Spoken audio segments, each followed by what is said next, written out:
Le village de Méaille, dans les Alpes de Haute-Provence, est un petit village perché sur une crête qui domine la vallée de la Vaire à 1050 mètres d'altitude. Derrière la crête, on découvre un vaste plateau sur lequel se développent quelques activités agricoles. En bas, dans la vallée, l'eau de la Vaire. En haut, là où l'eau est la plus nécessaire, c'est loin d'être aussi simple. Retour sur des histoires d'eau à Méaille.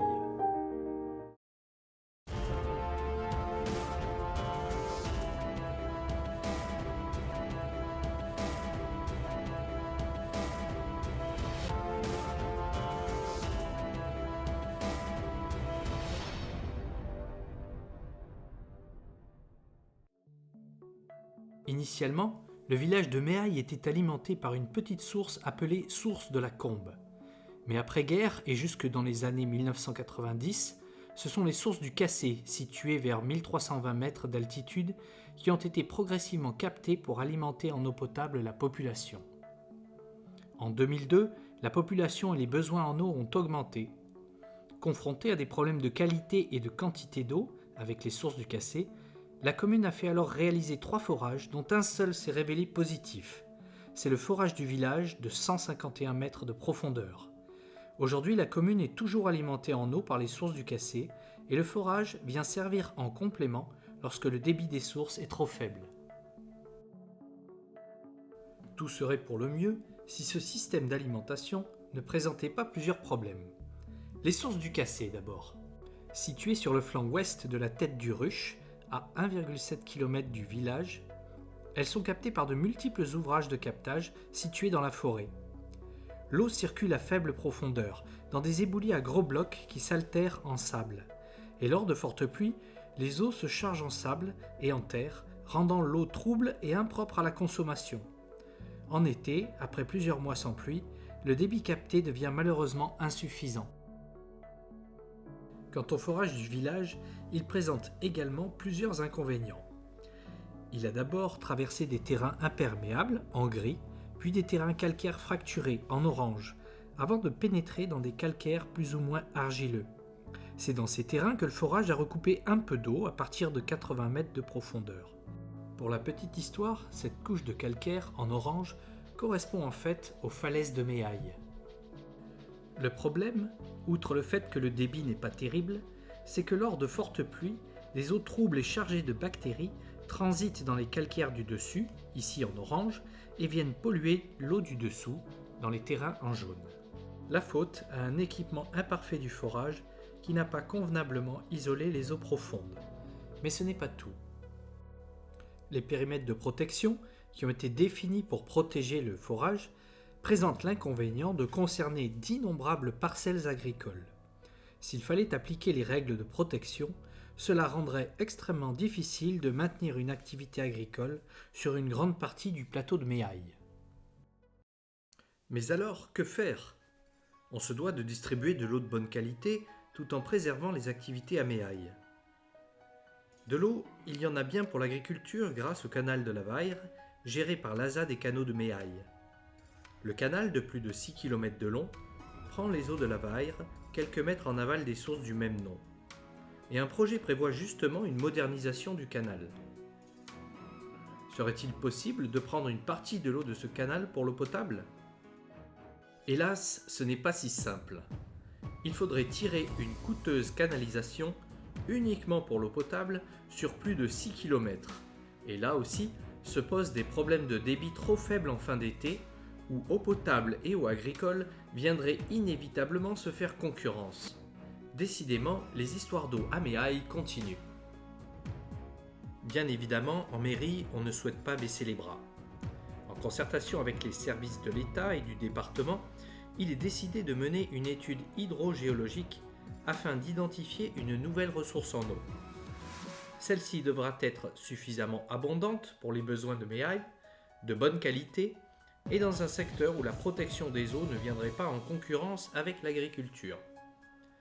Bien évidemment, les yeux se tournent naturellement vers la Vaire, qui coule 150 mètres plus bas. Prendre les eaux de surface n'est pas réellement envisageable. Mieux vaut se tourner vers les eaux souterraines, plus naturellement protégées. Dans les sables et galets de la rivière, il est possible théoriquement de trouver de l'eau. Un puits pourrait permettre d'exploiter cette eau, mais encore faut-il trouver un endroit favorable, protégé des crues et avec une épaisseur de nappe suffisante. L'étude a montré que malheureusement, les endroits potentiellement favorables étaient tous privés, plutôt vulnérables aux inondations, et que finalement sables et graviers n'étaient pas si épais que ça, puisque l'on voit pointer le rocher à de très nombreux endroits dans la rivière. En d'autres termes, faire un puits dans les alluvions de la Vayre n'est pas vraiment une solution. Mais l'hydrogéologue n'a pas dit son dernier mot. Rappelez-vous, sous la barre rocheuse de Méaille, on trouve des calcaires sur une forte épaisseur, ceux-là même dans lesquels le forage du village avait trouvé un peu d'eau.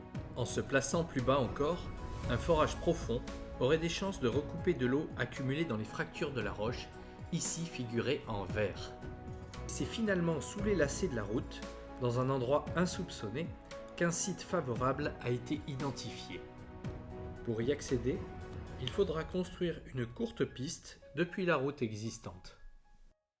Un site favorable ayant été identifié, il convient à présent de mener une recherche d'eau par forage. À ce stade, il faut rendre à César ce qui est à César.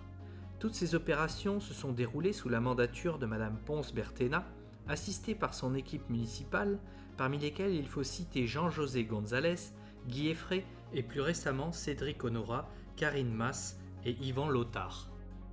La commune a pu bénéficier pendant de nombreuses années de l'expertise des services de l'État et du département.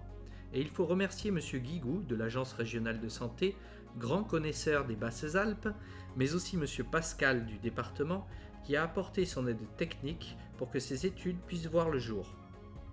Quant à moi qui vous conte cette histoire d'eau à Méaille, je suis hydrogéologue au bureau d'études H2EA.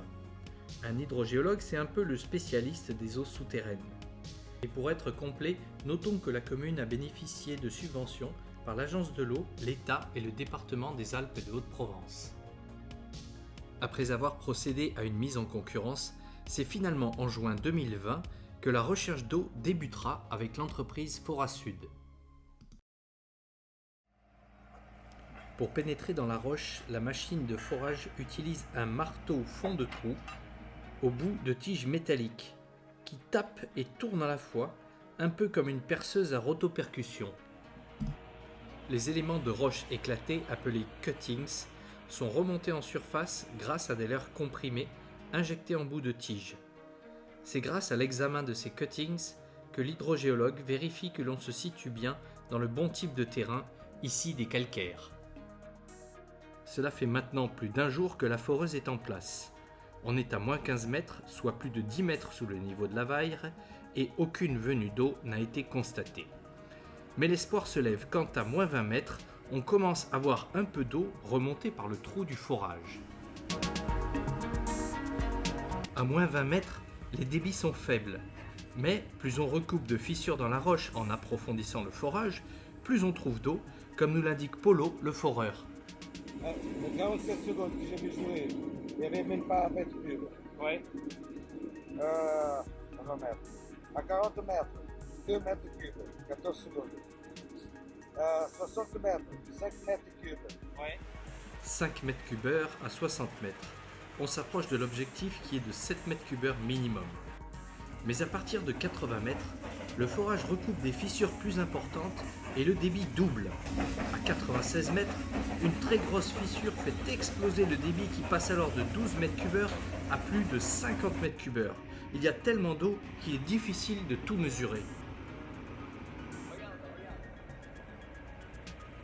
Vu le débit, il y a de quoi être satisfait, et c'est tout naturellement que chacun veut venir voir ce miracle de l'eau.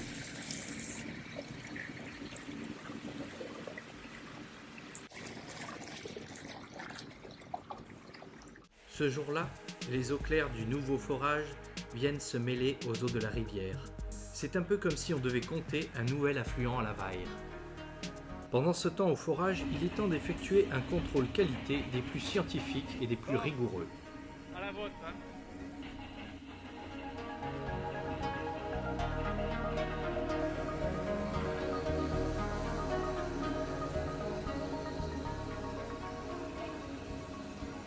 Après le temps du forage, vient le temps du pompage pour tester la capacité de la nappe des calcaires à fournir de l'eau sur le long terme.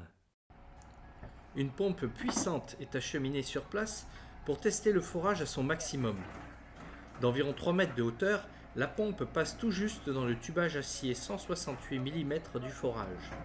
Elle est connectée progressivement à la surface avec des tubes de refoulement en acier. Oh, le soleil il est là aujourd'hui, hein. C'est mieux que le soleil quand même. Ouais. Mieux vaut avoir des muscles solides pour faire ce genre de boulot.